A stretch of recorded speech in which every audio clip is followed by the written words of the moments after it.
Hello दोस्तों, I study online के इस यूट्यूब चैनल पर मैं हरीश जांगीड़ एक बार फिर आप सबका हार्दिक स्वागत करता हूं। इस वीडियो लेक्चर सीरीज़ के अंदर अपन बॉटनी के इम्पोर्टेंट क्वेश्चंस के बारे में डिस्कशन करेंगे, ठीक है। जिसमें बीएससी सेकेंड ईयर के अंदर अपना जो पेपर फर्स्ट है मॉलिक्यूलर बायोलॉजी एंड बायोटेक्नोलॉजी, इस पेपर की जो इम्पोर्टेंट क्वेश्चंस है उनके बारे में अपन इस वीडियो लेक्चर सीरीज़ के अंदर डिस्कशन करेंगे, ठीक है। जैसा कि आपको पता है, बॉटनी के अंदर हर जो पेपर है उसके अंदर टोटल 4 यूनिट होती है, ठीक है। और इस पेपर के अंदर भी 4 यूनिट है, जिसमें से पहली जो 2 यूनिट है वो तो मॉलिक्यूलर बायोलॉजी से रिलेटेड है। आगे वाली जो 2 यूनिट है यानी कि थर्ड और फोर्थ यूनिट जो है वो बायोटेक्नोलॉजी वाले पोर्शन से बिलोंग करती है, ठीक है। अपन चारों यूनिट्स को अलग अलग कवर करेंगे और हर यूनिट के जो इम्पोर्टेंट क्वेश्चंस हैं, लास्ट ईयर एग्जाम्स के अंदर जो आए हुए क्वेश्चंस हैं और इस बार के एग्ज़ाम के लिए जो इम्पोर्टेंट क्वेश्चंस है वो अपन इस वीडियो लेक्चर सीरीज़ के अंदर डिस्कस करने वाले हैं, ठीक है। और हर वीडियो के अंदर एक यूनिट के जो इम्पोर्टेंट क्वेश्चंस हैं उनके बारे में अपन डिस्कशन करेंगे। तो सबसे पहले अपन इस पेपर के यूनिट फर्स्ट जो है, यूनिट फर्स्ट की जो इम्पोर्टेंट क्वेश्चंस हैं उनके बारे में डिस्कशन करते हैं, ठीक है। यहाँ पर यूट्यूब पर अपनी लगातार ये इम्पोर्टेंट क्वेश्चंस की सीरीज चल रही है, ठीक है, जिसमें हर ईयर के यानी कि first year, second year, final year सब के जो इम्पोर्टेंट क्वेश्चंस हैं सारे पेपर के बॉटनी के अंदर वो आपको यहाँ पर अवेलेबल मिलेंगे। बाकी यदि आप डिटेल में स्टडी करना चाहते हैं, सारे पेपर्स को अच्छे से कवर, पूरी यूनिट्स को पढ़ना चाहते हैं, तो आप आई स्टडी ऑनलाइन का जो ऐप है उसको डाउनलोड कर सकते हैं, ठीक है। और ऐप का जो लिंक है, ऐप का जो लिंक है वो आपको इस वीडियो के डिस्क्रिप्शन के अंदर भी मिल जाएगा।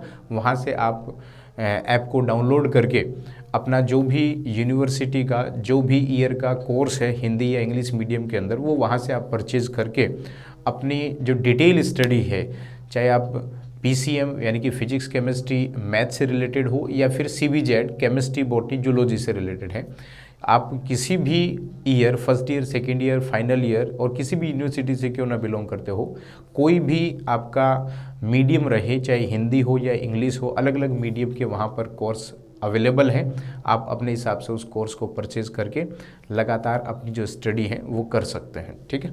यहाँ पर अपनी ये जो इम्पोर्टेंट क्वेश्चंस की सीरीज़ है वो इसी प्रकार से जारी रहेगी। मॉलिक्यूलर बायोलॉजी एंड बायोटेक्नोलॉजी वाला जो अपना पेपर फर्स्ट है, उस पेपर फर्स्ट की जो यूनिट फर्स्ट है उसके इम्पोर्टेंट क्वेश्चंस के बारे में अपन इस वीडियो के अंदर डिस्कस कर रहे हैं। देखिए, सबसे पहला जो क्वेश्चन मैं बता रहा हूँ वो है न्यूक्लियोसोम मॉडल। इस यूनिट से जो इम्पोर्टेंट क्वेश्चन है, एक तो है न्यूक्लियोसोम मॉडल, ठीक है। एक है डीएनए रेप्लिकेशन, डीएनए रेप्लिकेशन या डीएनए प्रतिकृतिकरण, डीएनए रेप्लिकेशन या डीएनए प्रतिकृतिकरण, ये एक इम्पोर्टेंट टॉपिक है। इस डीएनए रेप्लिकेशन के अंदर जो मैथ्यू मैसेल्सन और फ्रैंकलिन स्टाल का जो एक्सपेरिमेंट था, जिसमें उन्होंने ये प्रूव किया था कि डीएनए का जो रेप्लिकेशन है, डीएनए की जो प्रतिकृति है वो अर्धसरक्सी विधि से होती है, वो सेमी कंजर्वेटिव मेथड से होती है। वो एक्सपेरिमेंट या प्रयोग क्या था उसके बारे में भी अपन इसके अंदर डिस्कशन करेंगे। इसके अलावा डीएनए रेप्लिकेशन की जो डिटेल प्रोसेस है उसके बारे में अपन बात करेंगे। डीएनए रेप्लिकेशन के लिए कौन कौन सी रिक्वायरमेंट्स या कौन कौन सी ऐसी चीज़ें हैं जिनकी आवश्यकताएं होती है उनके बारे में अपन बात करेंगे। जिसमें आरएनए प्राइमर क्या होता है, ओकाजाकी फ्रेगमेंट्स क्या होते हैं, डीएनए रेप्लिकेशन के अंदर कौन कौन से एंजाइम्स की रिक्वायरमेंट होती है, उन सब के बारे में भी अपन इसके अंदर डिस्कशन करेंगे। और ये सारा जो पोर्शन है वो इंपॉर्टेंट है। डीएनए रेप्लिकेशन के अंदर फ्रैंकलिन स्टाल का एक्सपेरिमेंट भी आ गया, उसमें आरएनए प्राइमर्स, ओकाजाकी फ्रेगमेंट्स, ठीक है। इसके अलावा जो एंजाइम्स है जो डीएनए रेप्लिकेशन में रिक्वायर होते हैं, वो सारे के सारे एंजाइम्स भी इसके अंदर इंक्लूडेड होंगे, शामिल होंगे, ठीक है। थर्ड जो टॉपिक अपन बता रहे हैं वो है डीएनए प्रोटीन इंटरेक्शन। ये भी एक काफ़ी इंपॉर्टेंट टॉपिक है, DNA protein interaction. DNA protein interaction या डीएनए प्रोटीन जो अंतःक्रिया है वो भी एक इम्पोर्टेंट क्वेश्चन बन सकता है। और लास्ट में DNA damage and repair, DNA damage and repair, यानी कि डीएनए की क्षति और डीएनए का सुधार। यदि डीएनए के अंदर कोई डैमेज होता है वो किस कारण से हो सकता है और डीएनए डैमेज को किस प्रकार से रिपेयर किया जा सकता है, ये जो 4 इंपॉर्टेंट टॉपिक है वो यूनिट फर्स्ट के अंदर डिस्कस करने वाले हैं।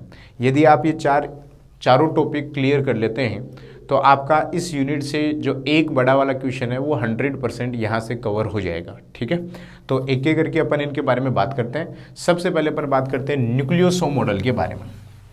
न्यूक्लियोसोम क्या है, न्यूक्लियोसोम की स्ट्रक्चर कैसी होती है, न्यूक्लियोसोम मॉडल किसने दिया, इसके बारे में अपन बात करते हैं। ठीक है, देखिए न्यूक्लियोसोम मॉडल जो है वो सबसे पहले दिया गया था कॉर्नबर्ग के द्वारा। न्यूक्लियोसोम जो मॉडल है वो किसके द्वारा दिया गया था, कॉर्नबर्ग के द्वारा। कॉर्नबर्ग ने सबसे पहले न्यूक्लियोसोम मॉडल दिया था। न्यूक्लियोसोम मॉडल क्या है, इसको समझने के लिए अपन को डीएनए की पैकेजिंग के बारे में पढ़ना होगा। देखिए हमारी सेल के अंदर जो डीएनए है उसकी लंबाई लगभग 2 से 2.5 मीटर तक है और इतने लंबे डीएनए को एक सेल के छोटे से न्यूक्लियस के अंदर पैक करने के लिए अपन को डीएनए की पैकेजिंग की आवश्यकता होगी। और डीएनए पैकेजिंग के लिए क्या किया जाता है, डीएनए को प्रोटीन के ऊपर लपेट करके रखा जाता है और डीएनए और प्रोटीन से बनी ये धागेनुमा संरचना जो है उसे अपन क्रोमेटिन बोलते हैं। तो न्यूक्लियोसोम जो है वो डीएनए पैकेजिंग की फर्स्ट लेवल जो पैकिंग है वहाँ पर ये जो स्ट्रक्चर बनती है उसे अपन न्यूक्लियोसोम बोलते हैं। ठीक है, इसमें एक हिस्टोन कोर होता है जिसके अंदर अलग अलग प्रकार के basic amino acid containing histone proteins present होते हैं और उन हिस्टोन प्रोटीन के ऊपर जो डीएनए है वो डीएनए लिपटा हुआ होता है और उस संरचना को अपन क्या बोलते हैं, न्यूक्लियोसोम बोलते हैं।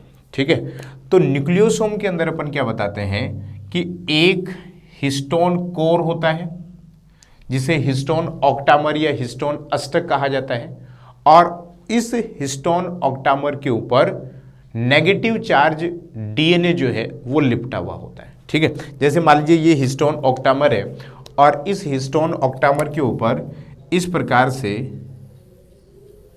ये डीएनए लिपटा हुआ है। ठीक है, ये तो है डीएनए और ये जो है वो है हिस्टोन ऑक्टामर,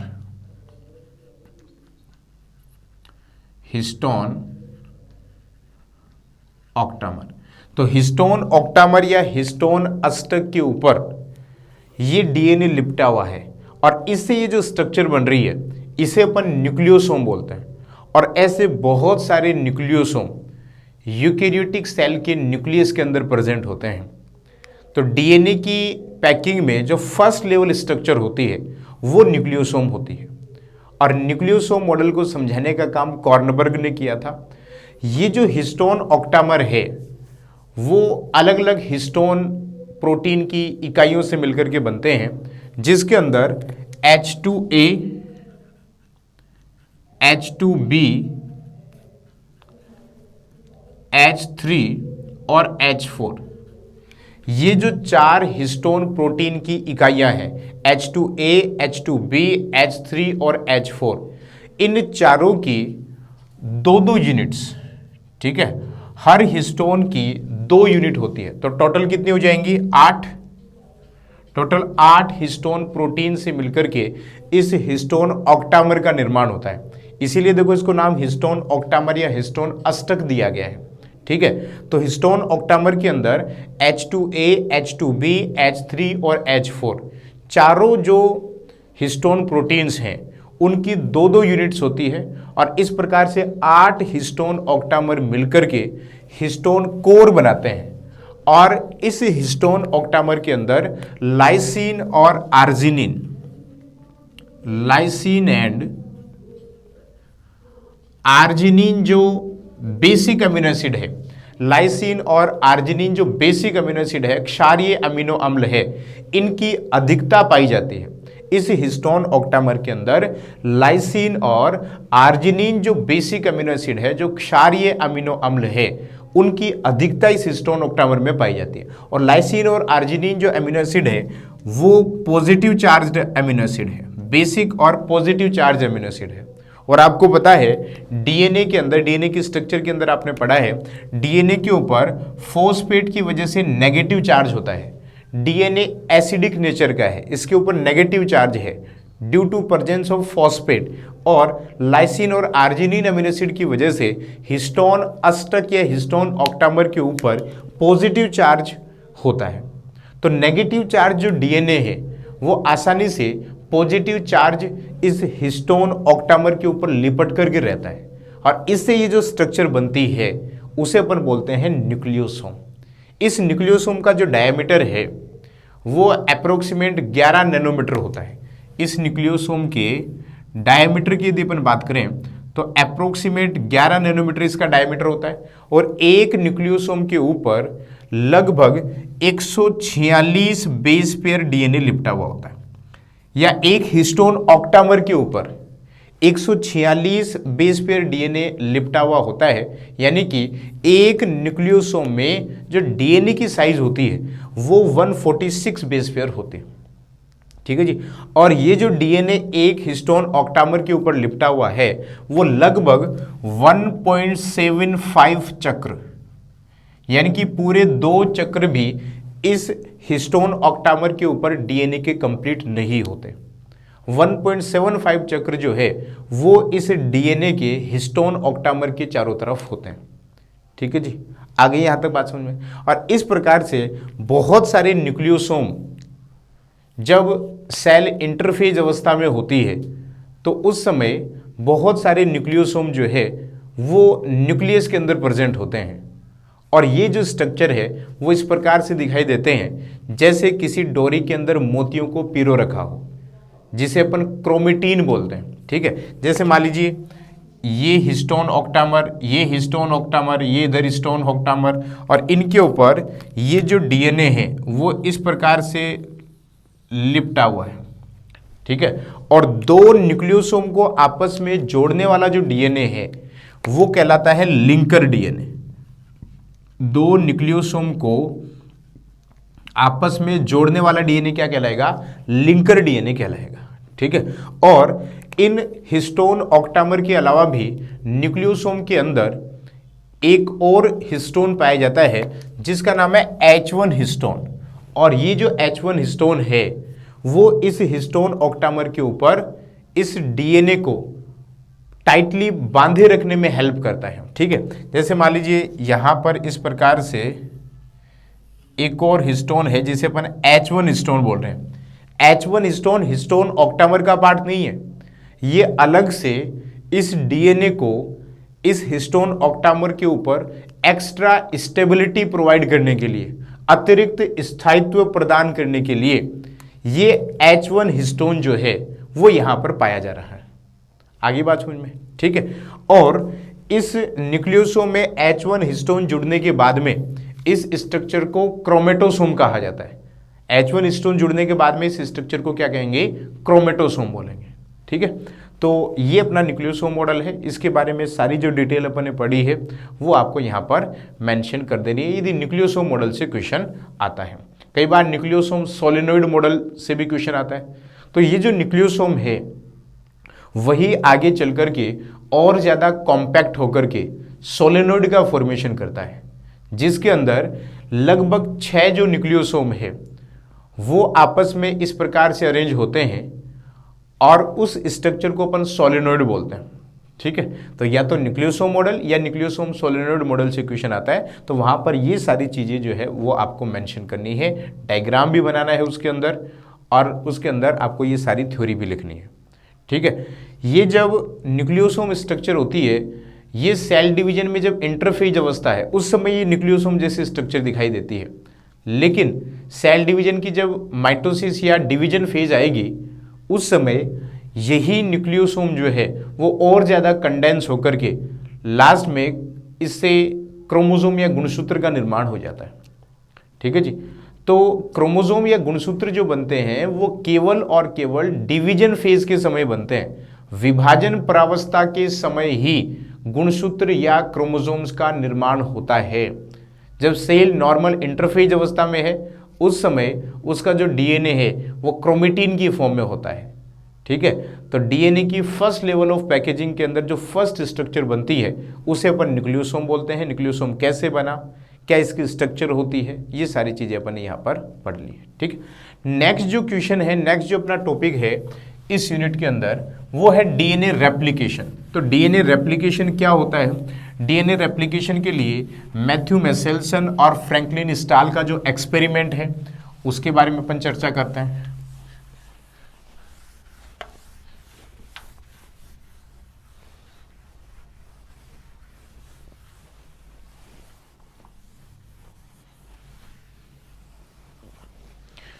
तो नेक्स्ट जो अपना टॉपिक है न्यूक्लियोसोम मॉडल के बाद में सेकंड जो टॉपिक है वो है डीएनए रेप्लिकेशन।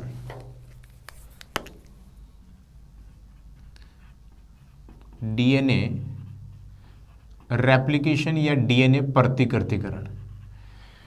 देखिए, डीएनए रेप्लिकेशन या प्रतिकृतिकरण की जो प्रक्रिया है यानी कि डीएनए से डीएनए का निर्माण, ये जो डीएनए रेप्लिकेशन की प्रोसेस है वो न्यूक्लियस के अंदर ही होती है, पहली बात।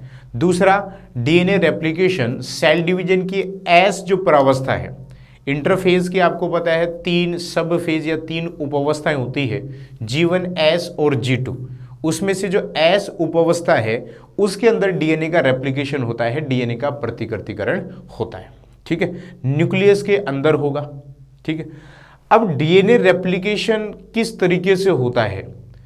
डीएनए का जब रेप्लिकेशन होता है तो बनने वाले दोनों जो डीएनए के स्ट्रैंड है वो नए सिंथेसिस होते हैं या एक स्ट्रैंड नया बनेगा, एक स्ट्रैंड पुराना बनेगा। किस प्रकार से डीएनए का रेप्लिकेशन होगा इसको समझाने के लिए अलग अलग साइंटिस्ट ने एक्सपेरिमेंट किए और उन्हीं में एक फेमस जो एक्सपेरिमेंट है मैथ्यू मेसेल्सन और फ्रैंकलिन स्टाल का एक्सपेरिमेंट, जो कि काफ़ी ज़्यादा इंपॉर्टेंट है, उस एक्सपेरिमेंट के बारे में अपन पहले पढ़ लेते हैं। ठीक है, देखिए डीएनए का जो रेप्लिकेशन है वो सेमी कंजर्वेटिव यानी कि अर्धसंरक्षी विधि द्वारा होता है। डीएनए का रेप्लिकेशन सेमी कंजर्वेटिव या अर्धसंरक्षी विधि द्वारा होता है और ये बात जो है वो सबसे पहले वाटसन और क्रिक ने बता दी थी। लेकिन डीएनए का रेप्लिकेशन सेमी कंजर्वेटिव मैनर में होगा, इसको समझाने के लिए अलग अलग साइंटिस्ट ने अलग अलग एक्सपेरिमेंट्स किए थे, अलग अलग प्रयोग किए थे, जिनमें 2 फेमस साइंटिस्ट थे, मैथियस स्लाइडन, एक का नाम था उसमें स्टाल, ठीक है, और एक का नाम था मेसेल्सन। मैथ्यू मेसेल्सन और फ्रैंकलिन स्टाल। ठीक है, 2 साइंटिस्ट थे, मैथ्यू मेसेल्सन और फ्रैंकलिन स्टाल। इन्होंने 1958 के अंदर 1958 के अंदर इकोलाई बैक्टीरिया के ऊपर एक एक्सपेरिमेंट किया था, एक प्रयोग किया था और उस एक्सपेरिमेंट के द्वारा इन्होंने ये प्रूफ किया कि जो डीएनए का रेप्लिकेशन है वो सेमी कंजर्वेटिव मैनर में होता है, वो अर्धसंरक्षी विधि द्वारा ही होता है। ठीक है, इस एक्सपेरिमेंट के लिए इन्होंने क्या किया, जो इकोलाई बैक्टीरिया है उस इकोलाई बैक्टीरिया को सबसे पहले ऐसे कल्चर मीडिया के अंदर ग्रो करवाया जिसके अंदर नाइट्रोजन का जो सोर्स था वो N15 नाइट्रोजन का हैवी आइसोटोप था। ठीक है, इन्होंने सबसे पहले इकोलाई बैक्टीरिया को ऐसे कल्चर के अंदर ग्रो करवाया जिसके अंदर नाइट्रोजन का जो सोर्स था वो N15 हैवी नाइट्रोजन का आइसोटोप था। ठीक है जी, अब उस कल्चर के अंदर जब इकोलाई बैक्टीरिया को कल्चर करवाया गया तो उस इकोलाई बैक्टीरिया के अंदर जो डीएनए है उस डीएनए के अंदर N15 ही होगा। ठीक है, और N15 नाइट्रोजन का हैवी आइसोटोप है, भारी समस्थानिक है। ठीक है, तो यहां पर जो डीएनए होगा उसके अंदर N15 होगा। जैसे मान लीजिए N15 कल्चर मीडिया के अंदर ग्रो करवाए गए इकोलाई बैक्टीरिया के डीएनए की यदि अपन बात करें तो डीएनए के जो दोनों स्ट्रैंड है, डीएनए के दोनों स्ट्रैंड में N15 नाइट्रोजन का हैवी आइसोटोप प्रेजेंट होगा। ठीक है, इसके बाद इन्होंने क्या किया, इन इकोलाई बैक्टीरिया को N15 से ऐसे कल्चर मीडिया के अंदर ट्रांसफर किया जिसमें नाइट्रोजन का सोर्स जो है वो नॉर्मल N14 था। नाइट्रोजन का सोर्स जो है वो नॉर्मल N14 था। ऐसे कल्चर मीडिया के अंदर इन्होंने इकोलाई बैक्टीरिया को अब ट्रांसफर कर दिया, स्थानांतरित कर दिया। ठीक है, तो अब क्या होगा, N15 जो है वो एक स्ट्रैंड और एक जो नया स्ट्रैंड सिंथेसाइज होगा, जो भी डीएनए का नया स्ट्रैंड सिंथेसाइज होगा उसके अंदर तो N14 होगा, क्योंकि अब नाइट्रोजन का सोर्स इकोलाई बैक्टीरिया के लिए क्या है, N14 है। तो उन्होंने देखा कि N14 मीडियम में ट्रांसफर करने के बाद में जब इस एक बैक्टीरियल सेल से दो बैक्टीरियल सेल यानी कि एक डीएनए से दो डीएनए का सिंथेसिस होता है तो उसमें जो सारे के सारे डीएनए हैं वो हाइब्रिड डीएनए प्राप्त होते हैं। ऐसा क्यों, क्योंकि एक स्ट्रैंड पुराना वाला काम में आ गया टेम्पलेट के रूप में और एक स्ट्रैंड जो है वो नया सिंथेसाइज होगा। जो ब्लैक वाला मैं बना रहा हूं वो N14 वाला स्ट्रैंड है, ऐसा स्ट्रैंड जिसके अंदर N14 नाइट्रोजन प्रेजेंट है। यहां पर ये ऐसा स्ट्रैंड जिसके अंदर N14 नाइट्रोजन प्रेजेंट है, जबकि एक जो स्ट्रैंड है वो तो पुराने वाला ही है N15 और यहां पर है N15। तो N15 से N14 कल्चर मीडिया के अंदर ट्रांसफर करने के बाद में जो फर्स्ट जनरेशन प्राप्त होती है उसमें हाइब्रिड डीएनए प्राप्त होता है। ऐसे डीएनए को जिसमें एक स्ट्रैंड जो है उसमें तो N15 वाला नाइट्रोजन है और एक स्ट्रैंड के अंदर N14 वाला नाइट्रोजन प्रेजेंट है, ऐसे डीएनए को हाइब्रिड डीएनए कहते हैं। ठीक है, अब लगातार इस इकोलाई बैक्टीरिया के कल्चर को N14 माध्यम में रखा जाएगा तो जो नया स्ट्रैंड बनेगा उसमें तो N14 ही आएगा। अब इससे भी दो डीएनए बनेंगे। नेक्स्ट जनरेशन की यदि अपन बात करें तो देखिए इस डीएनए से दो डीएनए बनेंगे तो क्या कंडीशन बनेगी, एक तो ये टेम्पलेट हो गया, टेम्पलेट के रूप में काम करने वाला, एक ये टेम्पलेट के रूप में काम करने वाला हो गया। अब जो नया स्ट्रैंड बनेगा वो नया स्ट्रैंड तो कैसा होगा, ब्लैक वाला यानी कि N14 वाला, क्योंकि अब मीडियम के अंदर केवल नाइट्रोजन का सोर्स N14 है। तो यहां पर इससे नया स्ट्रैंड बन गया, इससे भी नया स्ट्रैंड बन गया। ठीक है, यही कंडीशन सेम इस डीएनए के साथ होगी। ये वाला डीएनए टेम्पलेट के रूप में N15 वाला स्ट्रैंड काम कर रहा है और नेक्स्ट ये ब्लैक वाला टेम्पलेट के रूप में काम कर रहा है। तो यहां पर भी नया स्ट्रैंड ये बना और यहां पर भी नया स्ट्रैंड ये बना। इस प्रकार से जब जनरेशन सेकेंड की अपन बात करेंगे तो जनरेशन सेकंड के अंदर दो तो आपको हाइब्रिड डीएनए बने हैं और दो जो डीएनए बने हैं वो लाइट डीएनए, हल्के डीएनए जिसके अंदर नाइट्रोजन N14 है, और दो ऐसे डीएनए प्राप्त हुए जिनके अंदर एक स्ट्रैंड तो N14 वाला और एक स्ट्रैंड जो है वो N15 वाला था। और यहां पर नेक्स्ट जनरेशन के अंदर हाइब्रिड और जो लाइट डीएनए है उनका रेशियो 50% प्राप्त होता है। ठीक है, यानी कि 1:1 प्राप्त होता है जब अपन हाइब्रिड और लाइट डीएनए के रेशियो की बात करते हैं, अनुपात की बात करते हैं, तो वहां पर अपन को 1:1 प्राप्त होगा। आगे बात समझ में। यदि नेक्स्ट जनरेशन की अपन बात करेंगे तो फिर यहां पर इससे एक हाइब्रिड डीएनए बनेगा, इससे एक हाइब्रिड डीएनए बनेगा। बाकी जो डीएनए बनेंगे वो लाइट डीएनए वाले होंगे, क्योंकि अब लगातार उस इकोलाई बैक्टीरिया के लिए जो नाइट्रोजन अवेलेबल है वो N14 वाला है। ठीक है, ये एक्सपेरिमेंट मैथ्यू मैसेल्सन और फ्रैंकलिन स्टाल ने 1958 के अंदर किया था और इस एक्सपेरिमेंट के द्वारा मैसेल्सन और स्टाल ने ये प्रूव किया कि जो डीएनए का रेप्लिकेशन है वो सेमी कंजर्वेटिव मैनर में होता है, वो अर्ध संरक्षी विधि के द्वारा होता है। इस एक्सपेरिमेंट के अंदर इन्होंने सीजियम क्लोराइड भी यूज लिया था, जिससे उन्होंने डेंसिटी ज्ञात करी थी, घनत्व ज्ञात किया था, और उन घनत्व के आधार पर ही इन्होंने ये एक्सपेरिमेंट किया था। घनत्व के अंदर जो घनत्व प्रवणता उन्होंने लिया, उस घनत्व प्रवणता के अंदर अलग अलग बैंड प्राप्त हुए थे। जो ऐसा डीएनए जिसके अंदर दोनों ही स्ट्रैंड N14 से बने हुए हैं, उनका जो बैंड वो सबसे ऊपर प्राप्त हुआ, क्योंकि N14 N15 की कंपैरिजन में हल्का है, और हल्का है तो उसका बैंड टेस्ट ट्यूब के अंदर ऊपर प्राप्त होगा। हाइब्रिड डीएनए का जो बैंड है, यानी कि ऐसा डीएनए जिसमें एक स्ट्रैंड N15 और एक स्ट्रैंड N14 वाला है, उसका जो बैंड प्राप्त होता है वो जो लाइट डीएनए, हल्का डीएनए, उससे थोड़ा नीचे प्राप्त होगा। और जो N15 ऐसा डीएनए जिसमें दोनों स्ट्रैंड के अंदर N15 नाइट्रोजन का हैवी आइसोटोप प्रेजेंट है, उस डीएनए का जब बैंड प्राप्त किया जाता है तो वो जो बैंड है वो सबसे नीचे प्राप्त होता है जब डेंसिटी ग्रेडियंट सेंट्रीफ्यूगेशन किया जाता है, घनत्व आधारित अपकेंद्रण किया जाता है। तो इस प्रकार के बैंड जो है वो मैसेल्सन और स्टाल को प्राप्त हुए थे, और उन्हीं के आधार पर मैसेल्सन और स्टाल ने ये प्रूव किया था, ये प्रमाणित किया था कि डीएनए का रेप्लिकेशन जो है वो अर्धसंरक्षी विधि द्वारा होता है, सेमी कंजर्वेटिव मैनर में डीएनए का रेप्लिकेशन होता है। ठीक है जी। तो एक तो ये एक्सपेरिमेंट आपको ध्यान में रखना है, बाकी इसको अपन ने डिटेल में पहले ही पढ़ लिया तो आप सबको आता होगा ये एक्सपेरिमेंट। ठीक है, यहाँ पर अपन इसको केवल फटाफट से रिवाइज कर रहे हैं कि इसका जो इम्पोर्टेंट पोर्शन है यूनिट फर्स्ट का वो अपन एक क्लास के अंदर रिवाइज कर लें। ठीक है, अब अपन बात करते हैं एक्चुअल में डीएनए रेप्लिकेशन या जो डीएनए का प्रतिकृतिकरण है वो कैसे होता है। देखिए, डीएनए का जो रेप्लिकेशन होता है वहां पर डीएनए के जो दोनों स्ट्रैंड है वो नए बनने वाले डीएनए के लिए टेम्पलेट के रूप में काम करते हैं।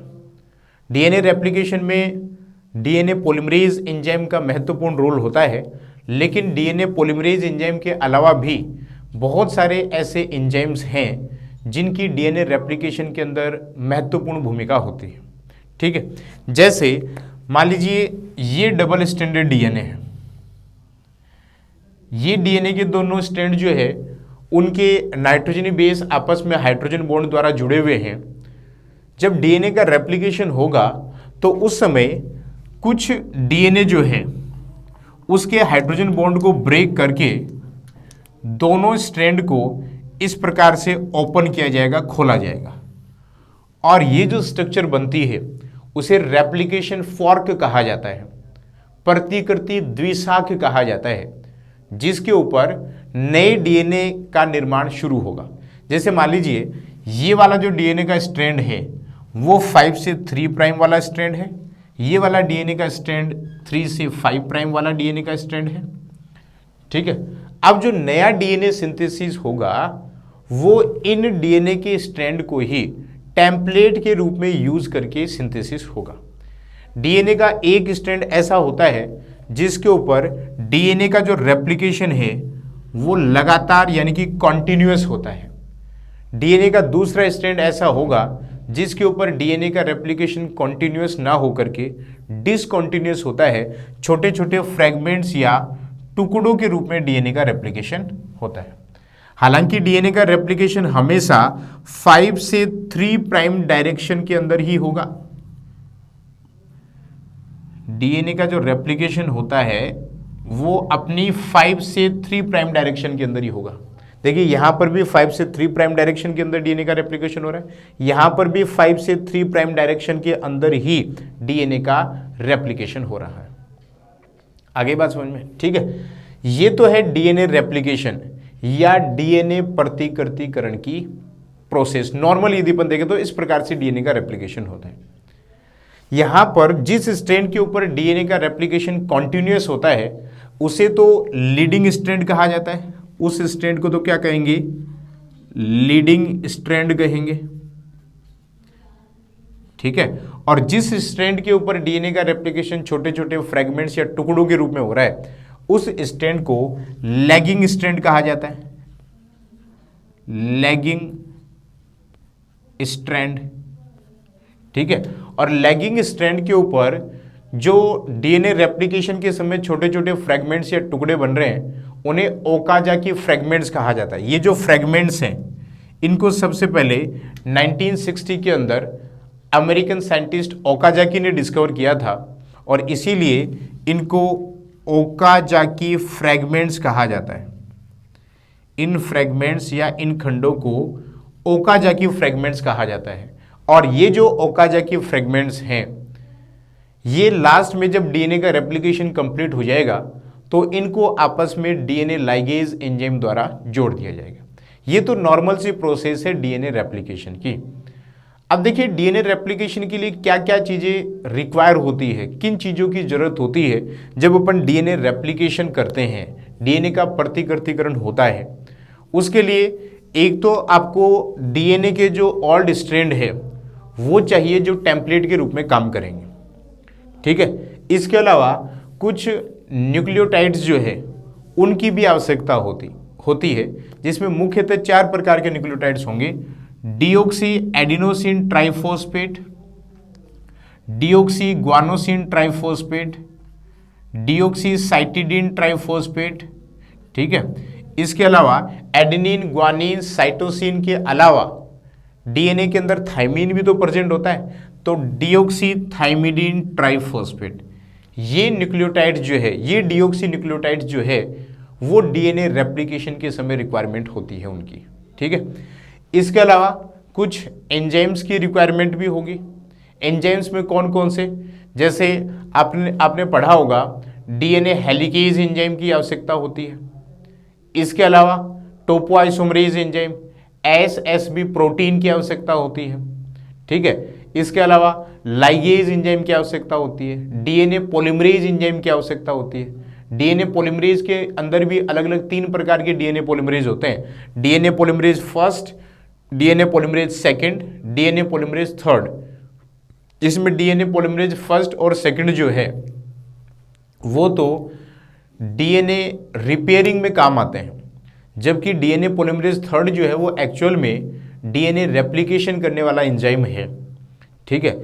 तो ये सारे एंजाइम्स जो है उनकी डीएनए रेप्लिकेशन के समय रिक्वायरमेंट होती है। अब डीएनए रेप्लिकेशन होगा कैसे? DNA replication DNA polymerase third enzyme के द्वारा होता है, और डीएनए पॉलीमरेज थर्ड एंजाइम भी इन न्यूक्लियोटाइड्स को तभी जोड़ करके डीएनए का निर्माण कर सकेगा जब उनको टेम्पलेट के रूप में किसी डीएनए की रिक्वायरमेंट होगी, और इसके अलावा उन्हें आरएनए प्राइमर की भी आवश्यकता होगी। आरएनए प्राइमर 8 से 10 न्यूक्लियोटाइड की ऐसी सीक्वेंस है जिसका 3 प्राइम हाइड्रोक्सिल ग्रुप फ्री होता है, जिससे कि डीएनए पॉलीमरेज थर्ड जो है वो उस 3 प्राइम हाइड्रोक्सिल ग्रुप पे इन न्यूक्लियोटाइड्स को जोड़ करके डीएनए का सिंथेसिस कर सके। तो यहाँ पर ये जो डीएनए का निर्माण हो रहा है उसमें अलग अलग स्टेप होती है। वो कौन कौन सी स्टेप है उनके बारे में अपन बात करते हैं। सबसे पहले तो क्या होगा, डीएनए रेप्लिकेशन करने के लिए आपको पता है डीएनए जो है वो इस प्रकार से एक दूसरे पर, उस डीएनए के दोनों स्ट्रैंड एक दूसरे पर कोइल होते हैं, कुंडलित होते हैं। तो सबसे पहले तो आपको इस कुंडलन को खोलना पड़ेगा, और कुंडलन को खोलने के लिए आप हेलिकेज एंजाइम यूज करते हैं, डीएनए हेलिकेज या टोपोआइसोमरेज एंजाइम यूज करते हैं।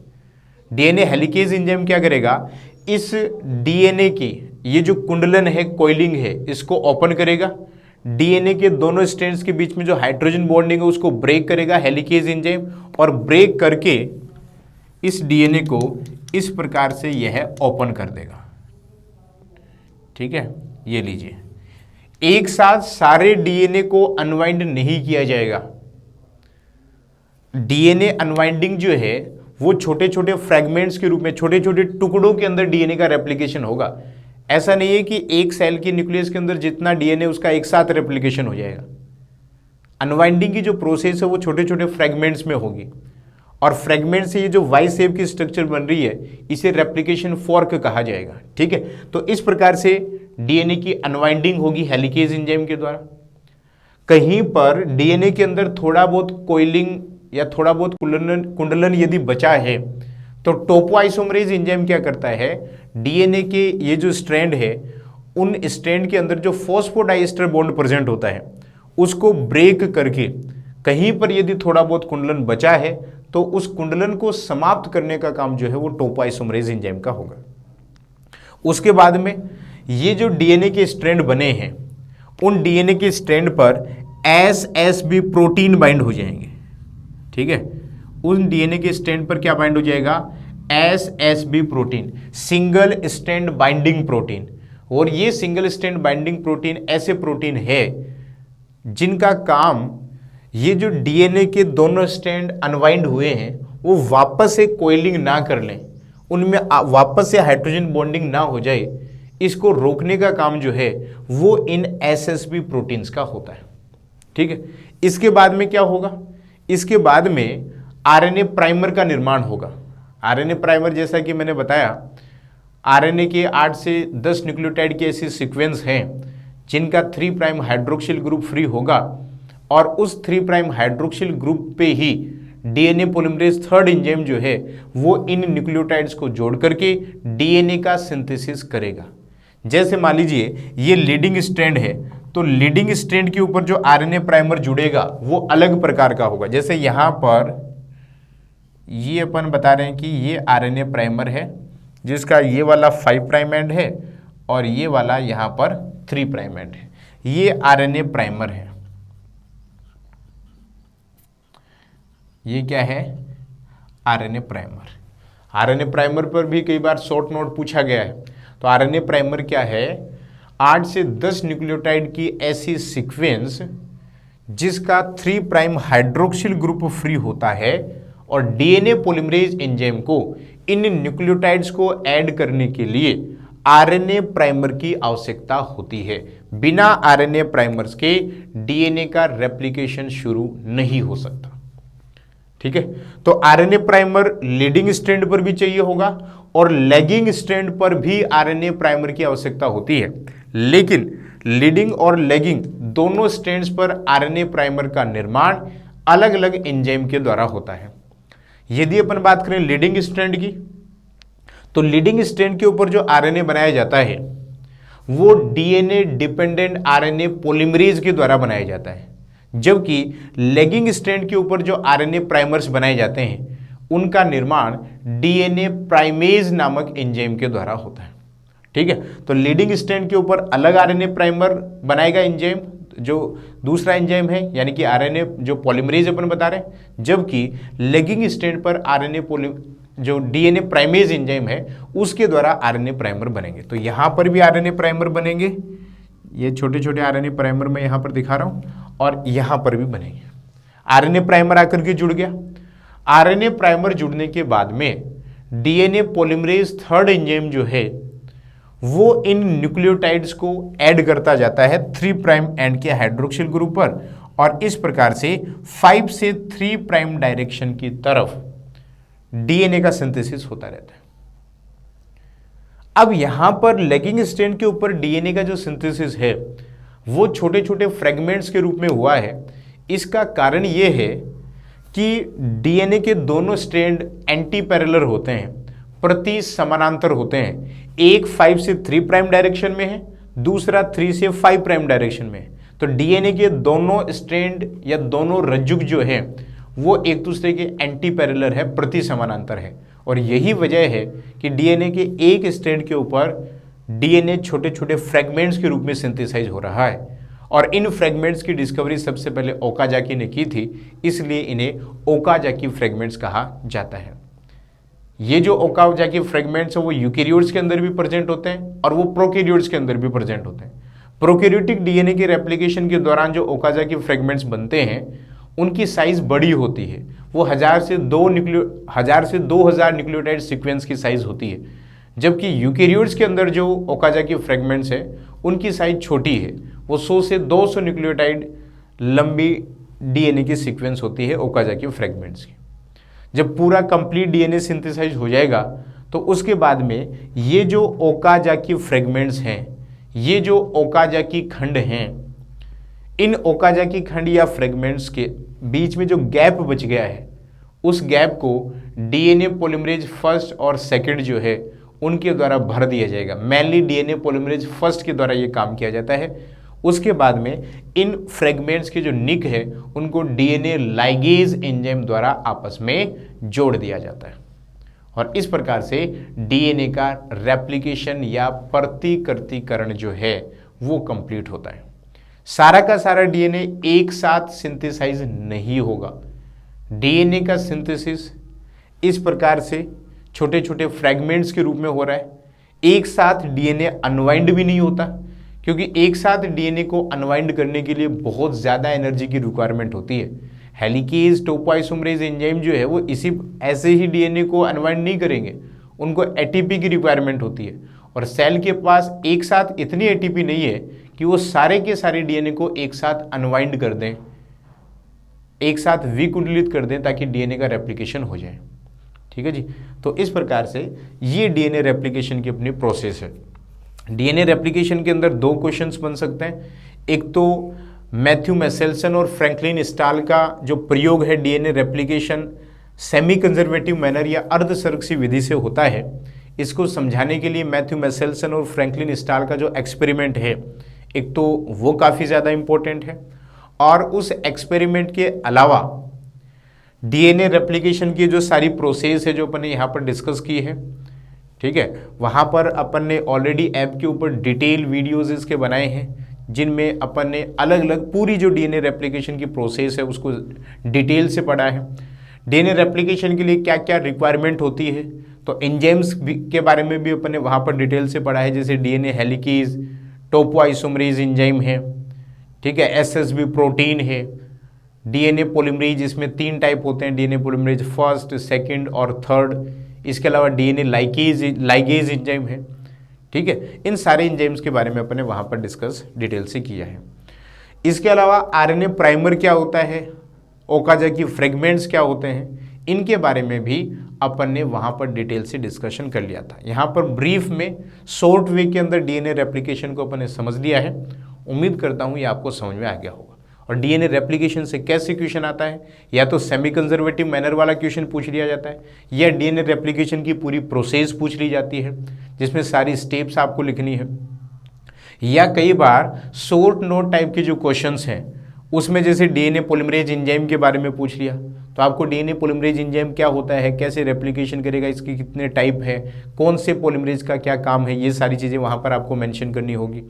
इसके अलावा आरएनए प्राइमर पर भी शॉर्ट नोट आ जाता है, तो वहाँ पर आरएनए प्राइमर क्या है, कैसे बनता है, लीडिंग स्ट्रैंड पर जो आरएनए प्राइमर बन रहा है वो अलग एंजाइम के द्वारा बन रहा है, लैगिंग स्ट्रैंड के ऊपर जो आरएनए प्राइमर बन रहा है वो अलग एंजाइम के द्वारा बन रहा है। ओकाजाकी फ्रैगमेंट्स के ऊपर भी कई बार शॉर्ट नोट टाइप क्वेश्चन आ जाता है, ठीक है। तो ये क्वेश्चन जो है वो डीएनए रेप्लिकेशन या डीएनए प्रतिकृतिकरण वाला जो अपना टॉपिक है उससे बनते हैं, ठीक है। अब डीएनए रेप्लिकेशन के बाद में जो अपना नेक्स्ट टॉपिक है वो है डीएनए प्रोटीन इंटरेक्शन।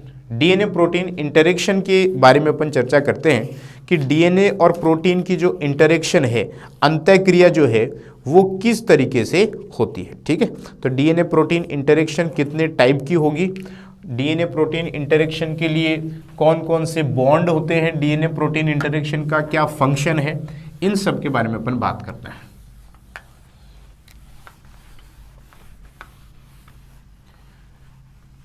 थर्ड जो अपना टॉपिक है इस यूनिट से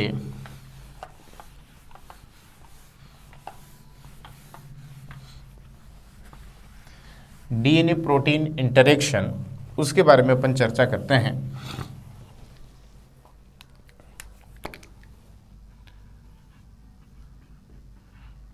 DNA protein interaction. DNA protein interaction या डीएनए प्रोटीन अंतःक्रिया ये क्या होती है। देखिए डीएनए जो है उसकी पैकेजिंग के लिए भी अपन बताते हैं कि डीएनए का प्रोटीन से बाइंड होना ज़रूरी है, जैसे हिस्टोन प्रोटीन अभी अपन ने न्यूक्लियोसोम मॉडल के अंदर पढ़ा। इसके अलावा जब डीएनए के ऊपर प्रेजेंट किसी जीन का एक्सप्रेशन होता है, एक्सप्रेशन होने का मतलब है डीएनए से आरएनए बनना, आरएनए से प्रोटीन का बनना। इस प्रोसेस के अंदर भी बहुत सारे एंजाइम्स जो है वो डीएनए से आकर के जुड़ते हैं, और इसे ही अपन डीएनए प्रोटीन इंटरेक्शन बोलते हैं। डीएनए के ऊपर प्रेजेंट जीन्स के एक्सप्रेशन के दौरान जब ट्रांसक्रिप्शन प्रोसेस की अपन बात करते हैं तो उस समय बहुत सारे ऐसे एंजाइम्स, बहुत सारे ऐसे ट्रांसक्रिप्शन फैक्टर्स, जो कि प्रोटीन से मिलकर के बने हैं, वो डीएनए के साथ इंटरेक्ट करते हैं, वो डीएनए के साथ बाइंड होते हैं। अब वो प्रोटीन डीएनए के साथ बाइंड जो है वो 3 बॉन्ड्स के द्वारा हो सकते हैं। या तो हो सकता है कि वो पर्टिकुलर प्रोटीन डीएनए के साथ हाइड्रोजन बॉन्ड बना रहा है, या हो सकता है वो प्रोटीन जो है वो डीएनए के साथ हाइड्रोफिलिक इंटरेक्शन बना रहा है, या हो सकता है वो प्रोटीन डीएनए के साथ जो आयनिक बॉन्ड है उनके द्वारा जुड़ा हुआ है। तो कोई भी प्रोटीन डीएनए से 3 इंटरेक्शंस के द्वारा जुड़ सकता है। या तो आयनिक इंटरेक्शन के द्वारा जुड़ सकता है, यानी कि आयनिक बॉन्ड्स के द्वारा जुड़ सकता है, या फिर वो जो हाइड्रोफिलिक इंटरेक्शन है उनके द्वारा जुड़ सकता है, या फिर हाइड्रोजन बॉन्ड्स के द्वारा जुड़ सकता है। ठीक है, और इस प्रकार से एक जो डीएनए है, जैसे मान लीजिए ये डीएनए है, डीएनए की स्ट्रक्चर में जैसा कि आप जानते होंगे माइनर और मेजर 2 प्रकार की ग्रूव या 2 प्रकार की खांच पाई जाती है। और ज़्यादातर डीएनए की जो मेजर ग्रूव है, जो बड़ी खांच है, उस बड़ी खांच के अंदर ही प्रोटीन आकर के जुड़ते हैं। जैसे मान लीजिए ये डबल स्ट्रैंडेड डीएनए, यहां पर प्रोटीन इस प्रकार से आकर के जुड़ सकते हैं। ये लीजिए, इस प्रकार से प्रोटीन जो है वो डीएनए के साथ जुड़ सकते हैं। तो ऐसी इंटरेक्शन जिसमें कोई प्रोटीन डीएनए के साथ हाइड्रोजन बॉन्ड, हाइड्रोफिलिक इंटरेक्शन या फिर आयनिक बॉन्ड के द्वारा जुड़ते हैं, डीएनए से जीन एक्सप्रेशन के समय या डीएनए की पैकेजिंग के लिए, ऐसी इंटरेक्शन को अपन क्या बोलते हैं? डीएनए प्रोटीन इंटरेक्शन बोलते हैं। ठीक है, अब डीएनए प्रोटीन इंटरेक्शन में किसी भी प्रोटीन को डीएनए से बाइंड होने के लिए कुछ स्पेशल स्ट्रक्चर्स की रिक्वायरमेंट होती है, और उन स्पेशल स्ट्रक्चर्स को मोटिफ कहा जाता है। उन स्पेशल स्ट्रक्चर्स को क्या कहा जाता है? मोटिफ, या हिंदी के अंदर अनुकल्प कहा जाता है। ठीक है, और हर प्रोटीन के अंदर अलग अलग प्रकार के मोटिफ प्रेजेंट होते हैं जिनकी हेल्प से वो डीएनए से बाइंड हो सकता है। मुख्यतः प्रोटीन्स के अंदर अपन 4 अलग अलग प्रकार के मोटिफ की बात करते हैं जिनके द्वारा वो जुड़ सकते हैं, जिसमें जैसे एक है zinc finger motif, zinc finger motif. इसके द्वारा कोई भी प्रोटीन जो है वो डीएनए से जुड़ सकता है। जिंक फिंगर मोटिफ के अलावा helix turn helix motif, helix turn helix motif, helix turn helix motif के द्वारा भी कोई प्रोटीन डीएनए से जुड़ सकता है। इसके अलावा थर्ड है ल्यूसीन जीपर मोटिफ, थर्ड है ल्यूसीन जीपर मोटिफ, और नंबर 4 जो है वो है HMG बॉक्स। ये 4 अलग अलग प्रकार के स्ट्रक्चरल मोटिफ या संरचनात्मक अनुकल्प जो है वो प्रोटीन के अंदर प्रेजेंट हो सकते हैं, जिनकी सहायता से कोई भी प्रोटीन डीएनए के साथ आसानी से इंटरैक्ट कर सकता है, कोई भी प्रोटीन डीएनए के साथ जुड़ सकता है। जैसे यदि अपन बात करें जिंक फिंगर मोटिफ की, तो इसके अंदर एक जो जिंक आयन है, उस जिंक आयन से अलग अलग प्रकार के एमिनो एसिड जुड़ करके फिंगर जैसे स्ट्रक्चर बनाते हैं, और इस मोटिफ को इसीलिए जिंक फिंगर मोटिफ नाम दिया गया है। अब इसमें हो सकता है ये जिंक जो है वो 4 इस प्रकार से सिस्टीन एमिनो एसिड के द्वारा आपस में जुड़ा हुआ हो, और इस प्रकार से फिंगर लाइक स्ट्रक्चर्स हो सकती है। इस प्रकार का मोटिफ प्रेजेंट हो सकता है। ठीक है, तो zinc finger motif, zinc finger motif में भी अपन अलग अलग 2 टाइप बताते हैं। एक तो cysteine 2 histidine 2 series, cysteine 2 histidine 2 series, जिसके अंदर 2 सिस्टीन अमीनो एसिड और 2 हिस्टिडीन अमीनो एसिड एक जिंक आयन से जुड़े हुए होते हैं। इसके अलावा दूसरा है स्टेरॉइड रिसेप्टर मोटिफ, सेकंड इसके अंदर अपन बताते हैं स्टेरॉइड रिसेप्टर मोटिफ, ये दो प्रकार के मोटिफ जिंक फिंगर मोटिफ्स के अंदर अपन पढ़ते हैं, ठीक है। नेक्स्ट नंबर 2 है हेलिक्स टर्न हेलिक्स मोटिफ।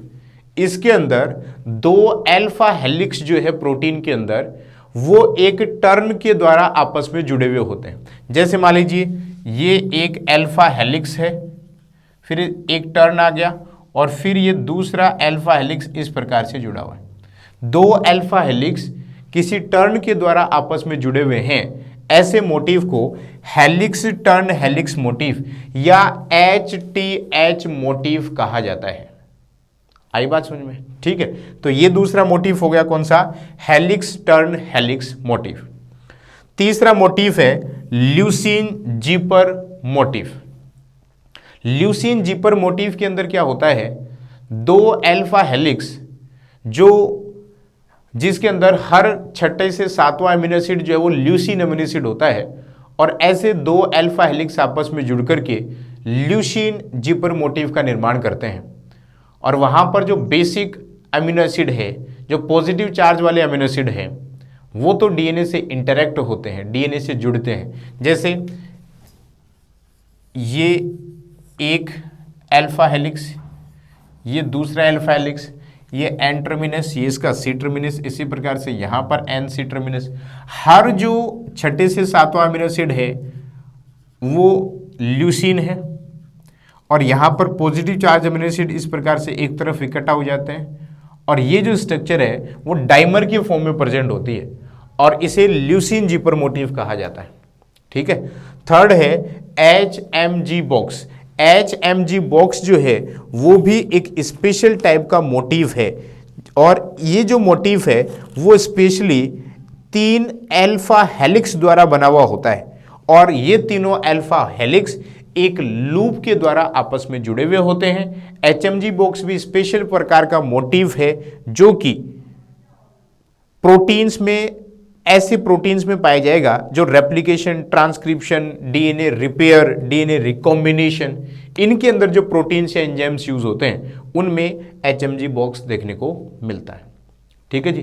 तो ये 4 टाइप के स्ट्रक्चरल मोटिफ या संरचनात्मक अनुकल्प जो है वो प्रोटीन्स के अंदर प्रेजेंट हो सकते हैं, जिनकी हेल्प से कोई भी प्रोटीन डीएनए के साथ इंटरेक्ट कर सकता है। आई बात समझ में, ठीक है। तो ये हो गई अपने डीएनए प्रोटीन इंटरेक्शन, बिल्कुल शॉर्ट के अंदर। बाकी डिटेल में अपन ने पूरा पढ़ लिया है इसको पहले ही। जिंक फिंगर मोटिफ क्या होता है, जिंक फिंगर मोटिफ के टाइप्स वगैरह, इनकी स्ट्रक्चर वगैरह, इनके फंक्शन, सारी चीज़ें अपन ने पहले कवर कर लिया। यहाँ पर अपन ने बिल्कुल शॉर्ट वे के अंदर डीएनए प्रोटीन इंटरेक्शन को यहाँ पर डिस्कस किया है, ठीक है जी। लास्ट जो टॉपिक है इस यूनिट के अंदर वो अपना टॉपिक है DNA damage and repair. Last जो अपना टॉपिक है इसके अंदर DNA damage and repair.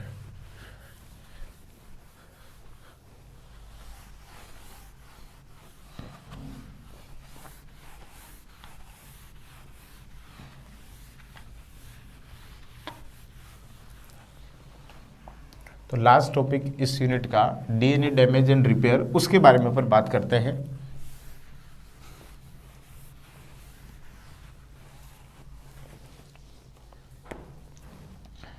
Unit first का लास्ट टॉपिक डीएनए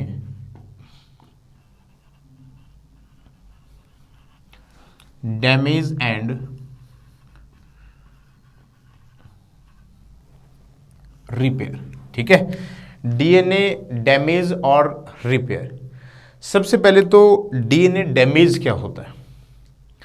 देखिए जो डीएनए है उसके अंदर आपको पता है नाइट्रोजनी बेस या न्यूक्लियोटाइड्स प्रेजेंट होते हैं। यदि न्यूक्लियोटाइड्स की सीक्वेंस में कोई चेंज हो जाए या फिर कोई न्यूक्लियोटाइड डिलीट हो जाए, कोई न्यूक्लियोटाइड एक्स्ट्रा आ जाए, तो इसे अपन डीएनए डैमेज बोलते हैं। और डीएनए का जो डैमेज है वो या तो किसी रेडिएशन के कारण हो सकता है, ठीक है। डीएनए का डैमेज या तो किसी रेडिएशन या विकिरण के कारण हो सकता है, या डीएनए का डैमेज जो है वो किसी फिजिकल फैक्टर के द्वारा भी हो सकता है, ठीक है। कोई भौतिक कारक जो है वो भी डीएनए डैमेज का कारण हो सकता है। कोई केमिकल जो है केमिकल या रसायन जो है वो डीएनए डैमेज का कारण हो सकता है। इसके अलावा बायोलॉजिकल रीजन भी हो सकते हैं, बायोलॉजिकल या जैविक कारण भी डीएनए डैमेज के हो सकते हैं। बायोलॉजिकल रीजन में जैसे मान लीजिए डीएनए पॉलीमरेज एंजाइम जो है वो न्यूक्लियोटाइड ऐड करते समय, जब डीएनए का रेप्लिकेशन कर रहा है उस समय न्यूक्लियोटाइड ऐड करते समय मान लीजिए बाय मिस्टेक उससे कुछ गलती हो जाए और गलत न्यूक्लियोटाइड जुड़ जाए तो उसके कारण भी डीएनए डैमेज हो सकता है। मेनली डीएनए डैमेज जो है वो इन 4 अलग अलग रीजन्स या फैक्टर्स की वजह से हो सकता है। या तो कोई रेडिएशन जैसे यूवी रेडिएशन वगैरह है उसकी वजह से न्यूक्लियोटाइड की सीक्वेंस में कोई गड़बड़ हुई है, या फिर कोई फिजिकल फैक्टर है, कोई भौतिक कारक ऐसा है जिसकी वजह से डीएनए की न्यूक्लियोटाइड सीक्वेंस में कोई चेंज हुआ है, या फिर कोई केमिकल फैक्टर, कोई रसायन ऐसा हो सकता है, या फिर बायोलॉजिकल फैक्टर। बायोलॉजिकल फैक्टर में डीएनए रेप्लिकेशन के समय डीएनए पॉलीमरेज एंजाइम के द्वारा कोई एरर या कोई मिस्टेक हो सकती है, उसके कारण भी डीएनए डैमेज हो सकता है, डीएनए के अंदर क्षति हो सकती है। ठीक है, ये जो क्षति है उसमें भी 2 टाइप है, एक तो मोनो एडक्ट और एक है डाई एडक्ट। मोनो एडक्ट के अंदर तो केवल एक न्यूक्लियोटाइड में चेंज हो रहा है, डीएनए के एक न्यूक्लियोटाइड में चेंज हो रहा है, तब तो इस प्रकार के डैमेज को बोलते हैं मोनो एडक्ट। और जब 2 न्यूक्लियोटाइड्स के अंदर चेंज होता है तब उसे अपन बोलते हैं डाई एडक्ट। ठीक है, तो इस प्रकार से डीएनए का डैमेज हो सकता है। डीएनए डैमेज है क्या?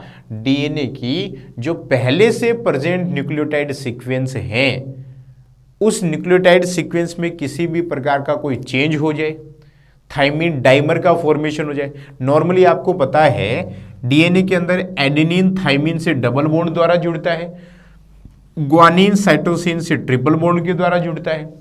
कई बार एडेनिन के स्थान पर थाइमिन ही थाइमिन से जुड़ सकता है जिसे अपन थाइमिन डाइमर बोलते हैं। ठीक है, कई बार एक न्यूक्लियोटाइड गायब भी हो जाए, मान लीजिए यहां से एडेनिन थाइमिन से जुड़ रहा था, अब रेप्लिकेशन के समय कोई मिस्टेक हो गई और एडेनिन के सामने वैसे आना तो थाइमिन चाहिए, लेकिन इसके अलावा कोई दूसरा नाइट्रोजनी बेस आ गया जो कि डीएनए में प्रेजेंट ही नहीं होता, तो ये डीएनए डैमेज है। आई बात समझ में? तो डीएनए डैमेज क्या होता है, डीएनए डैमेज के कारण क्या है, ये आपको समझ में आ गए होंगे। ठीक है, इनको आपको डिटेल से मेंशन करना है यदि एग्जाम के अंदर बड़ा क्वेश्चन आता है। इसके अलावा है डीएनए रिपेयर।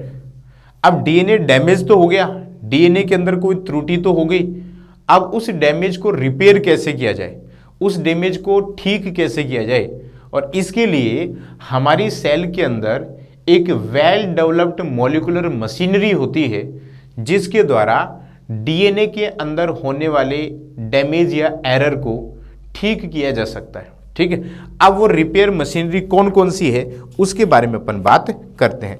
मेनली 4 प्रकार का डीएनए रिपेयर होता है, वो कौन कौन सा है उसके बारे में अपन बात करते हैं।